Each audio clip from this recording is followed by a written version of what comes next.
প্রশান্তি জড়িত নিদ্রা মানুষের জীবনের একটা অত্যন্ত গুরুত্বপূর্ণ সুখ এবং প্রয়োজনীয়তাও। দেখতে গেলে এই সংসারের প্রত্যেক পশু পাখি, প্রত্যেক জীব অবশ্যই নিদ্রা প্রাপ্ত করেন, কিন্তু মানুষ, যার মধ্যে বিচার বিবেচনা করার শক্তি অন্যদের থেকে অনেক বেশি, তার কিন্তু ঘুমের কিছু সমস্যা অবশ্যই হয়। কি বলেন, তাই তো? এবার এর কারণ কি? চিন্তা। এবার চিন্তা আমাদের সবার জীবনে আছে। আমরা সকলে জানি যে চিন্তা কখনো আমাদের সাহায্য করে না, তাও আমাদের জীবনে আছে। কেন? চিন্তার মাধ্যমে কি কখনো কোনো সমস্যার সমাধান হয়েছে? অর্থের চিন্তা করলে কি অর্থ লাভ হয়? ভবিষ্যতের চিন্তা করলে কি ভবিষ্যৎ ঠিক হয়ে যায়? স্বাস্থ্যের চিন্তা করলে কি স্বাস্থ্য নিজে থেকেই ঠিক হয়? হয় না। তাহলে এই সব কিছু থেকে আমাদের একটা ছোট্ট শিক্ষা অবশ্যই লাভ করা উচিত। আপনিও আপনার কাঁধ থেকে চিন্তার এই বোঝা নামিয়ে ফেলুন। আর এই সব ইচ্ছে একত্রিত হয়ে আমাদের মনে চিন্তা উৎপন্ন করে। তাই এই চিন্তাগুলিকে ত্যাগ করুন। প্রকৃতির প্রেমের উপর বিশ্বাস রাখুন। মনে রাখবেন, যিনি চিন্তামুক্ত হবেন তিনি চিতামুক্ত হবেন। সুখের নিদ্রা প্রাপ্ত করুন, আর নিদ্রায় যাবার আগে আমার সাথে ভালোবেসে বলুন, রাধা রাধা। মহাদেব, সেই দেবতা যিনি মহান, যাকে দেবতাদের দেবতা বলা হয়, যিনি হলেন আমার আরাধ্য। কখনো আপনার মনে এই প্রশ্ন এসেছে যে শিবকেই কেন মহাদেব বলা হয়, অন্য কোনো দেবতাকে কেন বলা হয় না? সেই কারণ মহাদেবের মধ্যে, ওনার মধ্যে এমন এক বিশেষ গুণ রয়েছে যা অন্য কারণ নেই। তা হলো নিঃস্বার্থ হয়ে মানুষের সেবা করা। যদি প্রয়োজন পড়ে, যদি সৃষ্টির পথে বিনাশের কালো মেঘ ছেয়ে থাকে, তখন নিজের প্রাণের চিন্তা না করে হলাহল পান করার জন্য প্রস্তুত থাকেন মহাদেব। আর এই অদ্বিতীয় ত্যাগের জন্যই শিবকে মহাদেব বলে ডাকা হয়। এবার যদি কোনো মানুষও নিঃস্বার্থ ভাবনার দ্বারা নিজেকে অর্পণ করে দেয় এই জগতের কল্যাণের জন্য, মানুষের সেবার জন্য, তাহলে তিনিও মহাপুরুষ, মহামানব হতে পারেন। যদি কেউ অভুক্ত থাকেন, তাহলে নিজের থালা থেকে অর্ধেক খাবার তাকে দিয়ে দিন। যদি কেউ অসুস্থ হন, তাহলে তাকে সেবা করার, চিকিৎসা করার চেষ্টা করুন। এই জীবন শুধু নিজের জন্য নয়, অন্যদের প্রতি, সমস্ত সংসারের প্রতি উৎসর্গ করুন। যদি এইসব মানুষ শিখে যান, তাহলে তিনি মহাদেবের পথে অগ্রসর হতে পারেন। যদি মানুষ নিঃস্বার্থ ভাবনার দ্বারা এই সংসারের সেবা করতে শিখে যান, তাহলে তিনি নিশ্চিত রূপে মহামানব অবশ্যই হতে পারবেন। আসুন আমার সাথে ভালোবেসে বলুন, রাধা রাধা। স্বর্ণ, হিরে, মুক্ত, মানিক, এই সব কিছুকে আগে পাথর বলা হতো। তাহলে এমন কি হলো যে এদের রত্ন বলা হয়? আর রত্ন তা বাস্তবে আসলে কি? এটা হলো সেই পাথর যাকে আগে আগুনের তাপ সহ্য করতে হয়েছে, পরখ করা হয়েছে, যাচাই করা হয়েছে, এদের কাটার চেষ্টা করা হয়েছে, কিন্তু তারা কখনোই নষ্ট হয়নি, বরং তারা আরো উদ্ভাসিত হয়েছে, আরো উজ্জ্বল হয়েছে, এই সংসারে আরো প্রকাশ ছড়িয়ে দিয়েছে। সেই জন্য এরা হলো এত অমূল্য, সেই জন্য এরা হলো বহুমূল্য, সেই জন্য এদের রত্ন বলা হয়। এবার মানুষের কাছেও এই নির্বাচনের অধিকার রয়েছে যে আমরা শুধু পাথর হয়ে থাকব নাকি রত্ন হয়ে থাকব। কিভাবে? আমাদের জীবনেও অনেক সমস্যা রয়েছে, বাধা আছে, বিপত্তি আছে। আমরা সেই বাধার তাপে উত্তপ্ত হই, এই সমস্যা আমাদের কাটার চেষ্টা করে। অনেক মানুষ বিভিন্ন পরিস্থিতি আমাদের ভাঙার চেষ্টা করে, কিন্তু আমাদের নষ্ট হলে চলবে না। যেভাবে এই রত্ন সমস্যার সম্মুখীন হয়ে পাথর থেকে রত্ন হয়েছে, সেইভাবেই আমাদেরও আমাদের সমস্যার সম্মুখীন হয়ে রত্ন হয়ে উঠতে হবে, এই সংসারে প্রকাশের স্রোত হয়ে উঠতে হবে। তাহলে এটাই করুন, আর আমার সাথে ভালোবেসে বলুন, রাধা রাধা। সংসারে সব থেকে বড় শক্তি আসলে কি? কেউ বলবেন শারীরিক শক্তি, কেউ বলবেন অস্ত্রের শক্তি, কেউ বলবেন জ্ঞানের শক্তি। ঠিক আছে, কিন্তু যদি আমি বলি সংসারের সব থেকে বড় শক্তি হল শক্তি কোনো এক তথ্যের, আগে হ্যাঁ, তথ্য। এই তথ্য নিজেই কিন্তু খুব শক্তিশালী, অত্যন্ত শক্তিশালী অস্ত্র হলো এই তথ্য। আর সত্যি বলতে অনুচিত তথ্যের থেকে অনেক বেশি ঘাতক হলো অসম্পূর্ণ তথ্য। যেরকম আজ শাম্ব রুক্মির সাথে করেছে, ওকে অসম্পূর্ণ তথ্য দিয়েছে, তার ফলে বিনাশ হলো। যদি এইভাবেই আপনার কাছেও কোনো অসম্পূর্ণ তথ্য আসে, আর যদি আপনি তা পরখ না করে দেখেন, যাচাই না করে দেখেন, আর নিজের কর্ম করেন, তাহলে উত্থানের বদলে আপনি পতনের সম্মুখীন হবেন। বিকাশের বদলে আপনার বিনাশ হয়ে যাবে। মনে রাখবেন একটা অত্যন্ত গুরুত্বপূর্ণ কথা, সঠিক তথ্য পাওয়া সঠিক তথ্য দেওয়ার থেকে অনেক বেশি গুরুত্বপূর্ণ।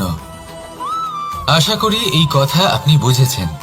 জীবনে যখনই কোনো তথ্য আপনি পাবেন, সেই বিষয়ে ভেবে দেখুন, পরখ করে দেখুন, যাচাই করুন, তারপর নিজের কর্ম করুন। আর আমার সাথে ভালোবেসে বলুন, রাধা রাধা। ধর্ম এবং প্রেম, এই দুই হলো একই মুদ্রার দুই পিঠ। যদি এদের মধ্যে কোনোটা নষ্ট হয়ে যায়, তাহলে দ্বিতীয়টাও থাকে না। কখনো ভেবেছেন এমন কেন হয়? তার জন্য আগে আপনাকে বুঝতে হবে যে ধর্ম আসলে কি। ধর্ম সেটাই যা এই সংসারের প্রত্যেক মানুষকে একে অপরের সাথে সুখ এবং শান্তিতে থাকতে প্রেরণা যোগায়। এই প্রেরণার আধার হলো প্রেম।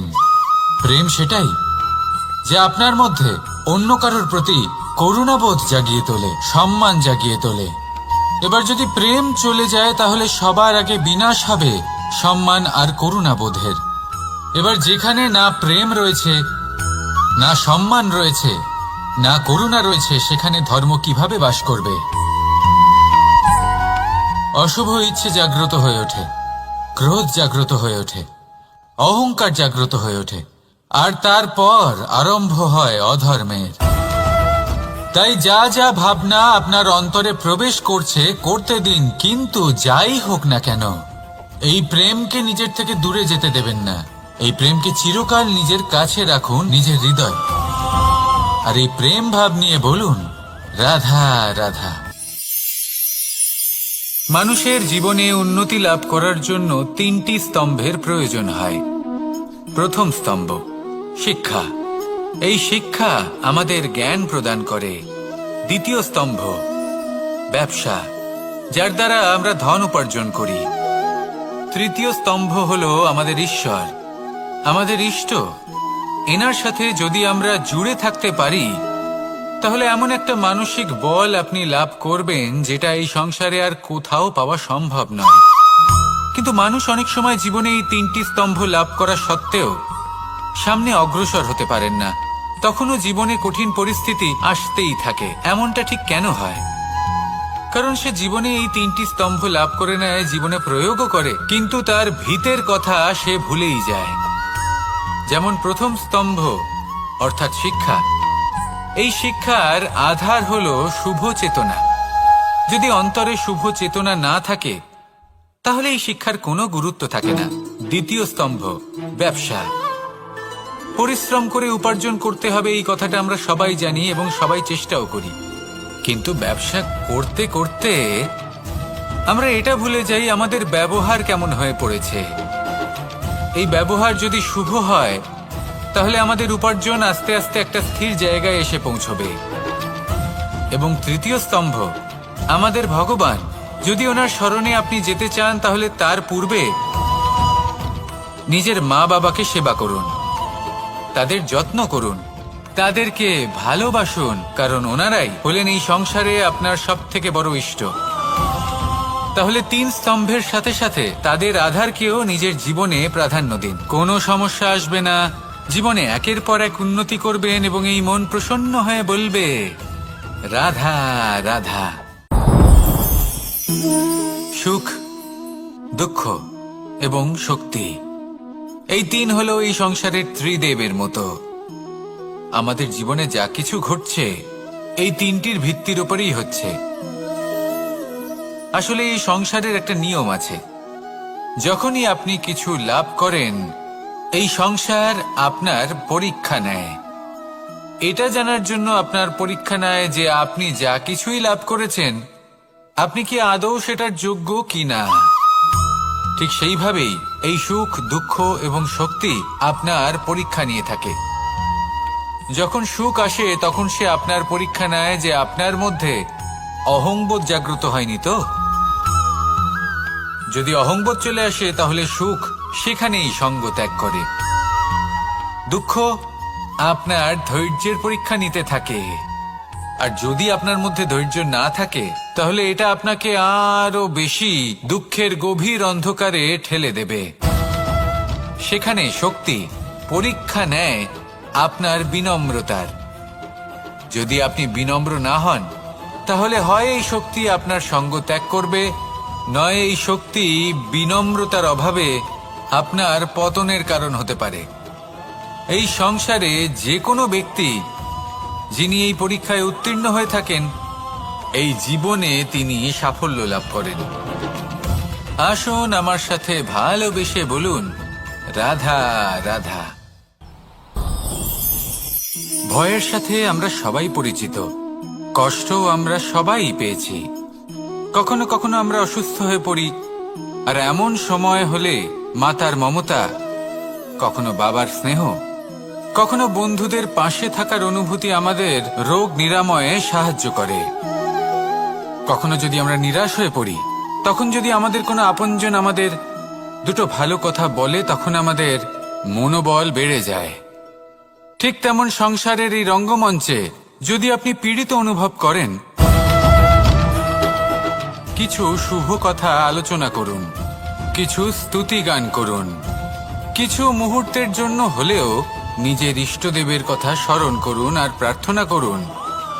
সাহস বাড়বে, শক্তিও বৃদ্ধি পাবে এবং সামনে এগিয়ে চলার পথও দেখতে পাবেন। তখন এই মন প্রসন্ন হয়ে বলবে, রাধা রাধা। এই সংসারে কখনো কোনো ব্যক্তিকে তার বাইরের পোশাক দেখে বিচার করার চেষ্টা করবেন না, এটা খুব বড় ভুল করবেন। যেমন আমরা জীবনে অনেক সময় এমন করি, ধরুন কোথাও একটা গাছ দেখলাম, খুব বিশাল আকারের একটা গাছ যেটা মাটির থেকে অনেক উঁচুতে পৌঁছে গেছে, যার বিশাল শাখা আছে। সেগুলো দেখে আমরা ভাবি যে এই গাছে হয়তো কত সুস্বাদু ফল আছে, আমরা সেই গাছের পরিচর্যা করতে থাকি।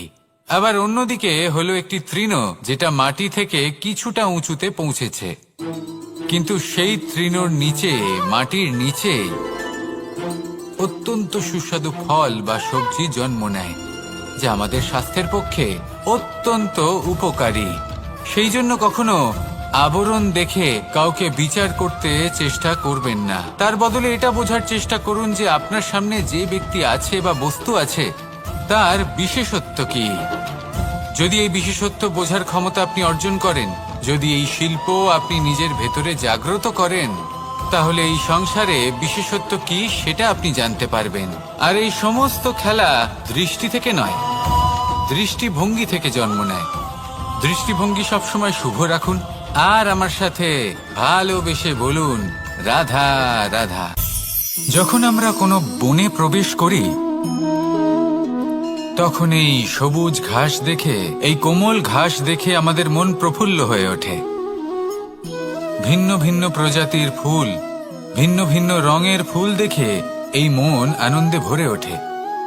এখানে শিশুরা আনন্দ লাভ করে, বড়রা ভোজন গ্রহণ করেন, কথাবার্তা বলেন, হাঁটাহাঁটি করে বেড়ান। এবার ভেবে দেখুন, যখন এই উপবনের নির্মাণ হয়েছিল সেই সময় যদি এই মাটিকে সঠিকভাবে খনন না করা হতো, যদি তাতে সঠিকভাবে বীজ রোপণ না করা হতো, যদি কোনো সংঘর্ষ না হতো, পরিশ্রম না করা হতো, যদি চলতে চলতে পায়ে কাঁটা না বিঁধে যেত, তাহলে এই সুন্দর বন দেখে আমরা কি এই আনন্দ লাভ করতে পারতাম? কখনোই নয়। ধরুন কোনো নদীর তটে সুন্দর একটি বন আছে, সেই বনের আনন্দ লাভ করতে গেলে আপনাকে সেই নদী পার করতেই হবে। যদি সুখের নদীর কাছে পৌঁছতে চান তাহলে তটে যে কাঁটা রয়েছে সেগুলোর সাথে সংঘর্ষ করতেই হবে। এই সংসারে যদি আপনি সুখ লাভ করতে চান তাহলে সুখ লাভের এই যাত্রা শুরু করতে হবে সংঘর্ষ দ্বারা। তাহলে সংঘর্ষকে স্বাগত জানান, এর পেছনেই সুখ রয়েছে যা আপনার জন্য অপেক্ষা করছে। এবার হাসুন আর আমার সাথে ভালোবেসে বলুন, রাধা রাধা। সংসারে আমাদের জীবনের সবথেকে বড় দোষ কি আপনি জানেন? কেউ বলবেন লোভ, কেউ বলবেন লালসা, কেউ বলবেন অসত্য। দেখুন, দুঃখের মূল কারণ হলো পরিশ্রম না করা। কিছু মানুষ ভাবেন যে আমি জীবনে কোনো পরিশ্রম করব না, অথচ আমি সবকিছু প্রাপ্ত করতে চাই। আর এমন এক কারণের জন্যই দূতের মতো খেলা আমাদের জীবনে প্রবেশ করার সুযোগ পায়। দূত। এই দূত আসলে কি? দূত অর্থাৎ কোনো পরিশ্রম ছাড়াই অন্য কেউ পরিশ্রম করে যা অর্জন করেছেন, যে সুখ সুবিধা অর্জন করেছেন, তা নিজের জন্য শুধুমাত্র একটা খেলার মাধ্যমে নিজের করে নেবার ইচ্ছে। আর এই ইচ্ছে অত্যন্ত বিনাশকারী হতে পারে। এই ইচ্ছে যদি আপনার বিবেক, আপনার মন, আপনার চেতনা, আপনার ভাবনা প্রবাহিত করে ফেলে, তারপরে আপনি চেষ্টা করতে শুরু করে দেবেন, আর সেইখান থেকেই আপনার পতন শুরু হবে। এই চেষ্টা করবেন যে অন্য কারোর জীবনের সমস্ত ধন, তার সমস্ত জীবন সম্পূর্ণভাবে নিজের করে নেওয়ার। কারণ প্রথমে আশা জাগ্রত হয়, আর এই আশা হতাশায় পরিণত হতে সময় লাগে না। এই হতাশা কুণ্ঠায় পরিণত হতে সময় লাগে না, কুণ্ঠা লোভে পরিণত হতে সময় লাগে না, আর এই লোভ প্রতিশোধ স্পৃহাতে পরিণত হতে সময় লাগে না। আর যখন এই সব কিছু হয়, আপনি দুষ্ট হয়ে যান। আর সবাই জানেন যে প্রত্যেক দুষ্ট ব্যক্তির পতন হলো অবশ্যম্ভাবী। তাই নিজেকে দূতের থেকে দূরে রাখুন আর পরিশ্রমকে নিজের কাছে টেনে নিন। জীবনে আপনার যা যা স্বপ্ন রয়েছে, যা আপনি করতে চান, শুধুই পরিশ্রম দ্বারা অর্জন করুন। তাহলে তাই করুন আর আমার সাথে ভালোবেসে বলুন, রাধা রাধা।